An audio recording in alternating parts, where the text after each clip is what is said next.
আসসালামু আলাইকুম বন্ধুরা। আজকে একটা গুরুত্বপূর্ণ তথ্য নিয়ে এসেছি যা আমাদের প্রায় সবার জন্যই প্রযোজ্য। জানেন কি আপনার নামে কয়টা সিম চালু আছে?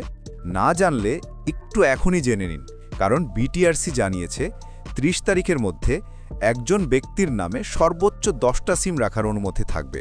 এর বেশি থাকলে অতিরিক্ত সিমগুলো নিজে থেকেই বাতিল করতে হবে, না হলে বিটিআরসি স্বয়ংক্রিয়ভাবে বন্ধ করে দেবে।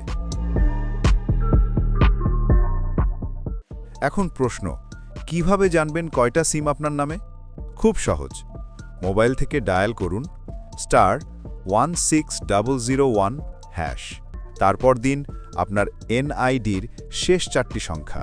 তাতেই জানতে পারবেন আপনার নামে কয়টা সিম নিবন্ধিত আছে, কোন অপারেটরের নামে আছে সব।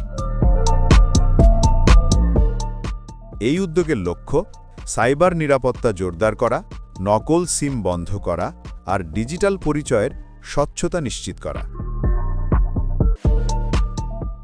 তাই দেরি না করে আজই দেখে নিন আপনার সিম সংখ্যা, আর প্রয়োজন হলে অতিরিক্ত সিমগুলো বাতিল করুন।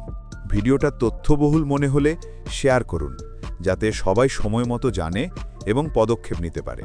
ধন্যবাদ সবাইকে। সচেতন থাকুন, নিরাপদে থাকুন। আল্লাহ হাফিজ।